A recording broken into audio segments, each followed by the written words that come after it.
Acylla, Georgia, is a small town where people tend to know one another. In 2005, it was the kind of place where routines were visible, absences were noticed, and violent crime was rare enough to feel distant. Tara Grinstead fit naturally into that environment. She was 23 years old, an 11th grade history teacher at Irwin County High School, and a former beauty pageant contestant who remained involved in local competitions.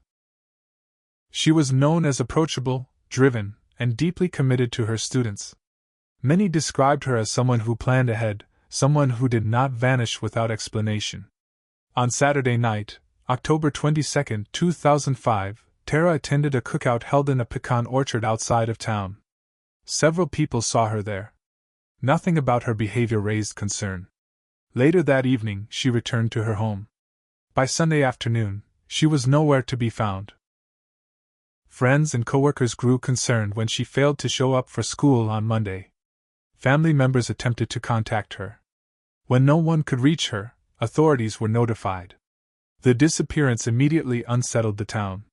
Tara had left behind her car. Her personal belongings were still inside her home. There was no sign she had planned to go anywhere. From the beginning, investigators suspected foul play. When police entered Tara Grinstead's home, they found a scene that was quietly disturbing rather than overtly violent. There were no obvious signs of a struggle. The house was not ransacked.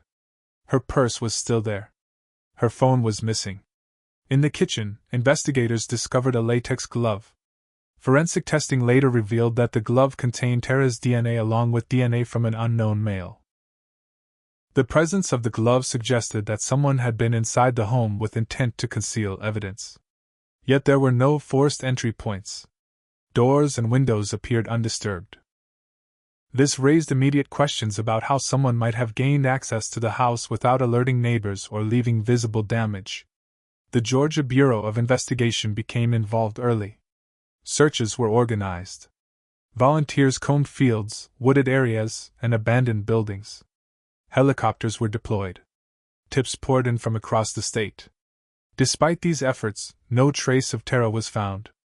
As days turned into weeks, speculation grew. In a town this small, silence quickly filled with rumor. Investigators examined Tara's personal life closely. She had recently ended a relationship with her boyfriend, Marcus Harper. Like many breakups in small towns, this became a focal point of speculation. Harper cooperated with investigators and was never charged. No evidence linked him directly to the disappearance. Attention also turned to other men Tara knew, including former students and acquaintances. None of these leads resulted in arrests.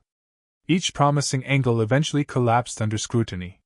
What troubled many observers later was not the lack of suspects, but the volume of information that appeared to go nowhere. The latex glove was tested. DNA profiles were entered into databases. Still, no match emerged. As time passed, the case began to slow. By 2006, the search for Tara Grinstead had lost momentum. There were no confirmed sightings. No ransom demands. No body. For her family, the absence of answers became its own kind of burden. For the town, the disappearance lingered as an unresolved wound. Behind the scenes, some information failed to gain traction. One tip involved a party where two young men were reportedly overheard bragging about killing Tara. The information was passed along but did not lead to immediate action. Another individual, John Muller, claimed to have heard disturbing statements from someone connected to the case. He attempted to report what he knew multiple times over the years. According to later testimony, his warnings were not fully pursued. The case remained officially open, but progress stalled. For more than a decade, Tara's disappearance became one of Georgia's most well-known cold cases. In 2017, everything changed. A woman named Brooke Sheridan approached investigators with information she said she could no longer keep to herself. She told police that her boyfriend, Bo Dukes, had confessed to her that he had helped dispose of Tara Grinstead's body. According to her account, Bo claimed that his friend Ryan Duke had killed Tara inside her home, and that Bo had assisted afterward. This confession prompted renewed action by the GBI. Investigators revisited old evidence. They re-interviewed witnesses. DNA from the latex glove was re-examined.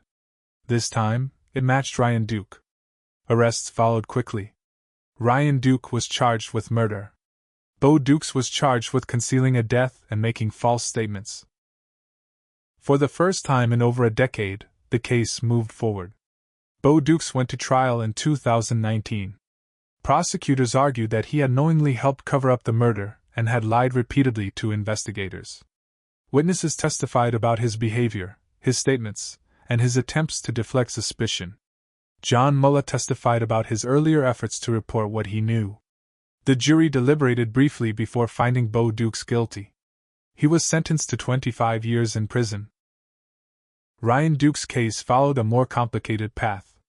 He initially confessed, but later indicated plans to recant and place blame on Bo. Questions arose about whether both men were involved in the killing, whether the crime had been planned, and whether sexual assault played a role. These questions remain contested. As of now, Ryan Duke's legal proceedings continue to evolve. Despite convictions and charges, the full truth of what happened to Tara Grinstead remains disputed. Investigators believe she was killed inside her home. Her body was later burned, eliminating the possibility of recovery. This has left critical forensic gaps that may never be filled. For Tara's family and the Asila community, the case is not simply about arrests. It is about time lost, opportunities missed, and the long consequences of overlooked evidence. It is also about persistence, the kind shown by witnesses who continued speaking even when no one seemed to listen. Tara Grinstead's disappearance shattered the assumption that small towns are insulated from hidden violence. Her case stands as an example of how fragile certainty can be, and how justice, even when delayed, often depends on someone deciding to speak when silence feels easier. Thank you for watching. Subscribe and like for more amazing stories on our channel. See you soon.